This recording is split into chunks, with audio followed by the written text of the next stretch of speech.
Hi everyone, সবাই কেমন আছো? আশা করি সবাই ভালো আছো। আমিও আলহামদুলিল্লাহ ভালো আছি। তো আজ রান্না করে শেখাবো কীভাবে চিংড়ি দিয়ে লতি রান্না করতে হয়, অর্থাৎ চিংড়ি লতির তরকারি তোমরা বলতে পারো। এর জন্য চিংড়ি মাছ ধুয়ে নেওয়া হয়েছে, এরপর লতি তোমরা দেখতে পারছো। এছাড়াও নিয়েছি পেঁয়াজ কুচি, যা তোমরা আমার ব্লগ ভিডিওতে দেখতে পারছো।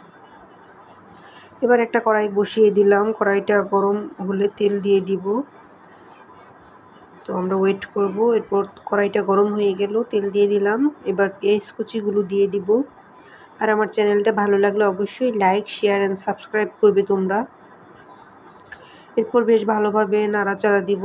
পেঁয়াজগুলো ভালোভাবে ভেজে নিতে হবে।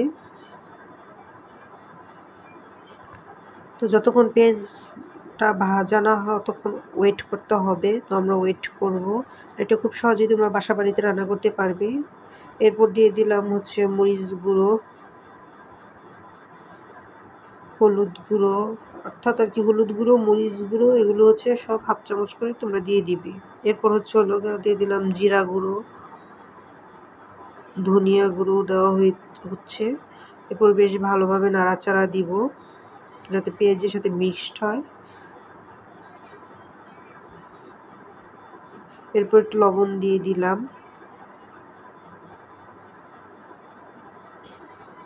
এরপর বেশ ভালোভাবে নাড়াচাড়া দিব। আর এবার চিংড়ি মাছগুলো দিয়ে দিব। তো তোমরা দেখতে পাচ্ছ চিংড়ি মাছগুলো এখানে একটু শক্ত হয়ে আছে, অর্থাৎ এখানে এটা হচ্ছে ফ্রিজে থেকে যে বের করা হয়েছে, এটা বরফটা এখনো যায় নাই, এর জন্য এটা একটু শক্ত হয়ে আছে। তো সমস্যা নেই, এটা বেশ ভালোভাবে নাড়াচাড়া দিয়ে নিতে হবে। এবার দেখো চিংড়ির সাথে মশলাগুলো মিক্সড হয়ে গেছে।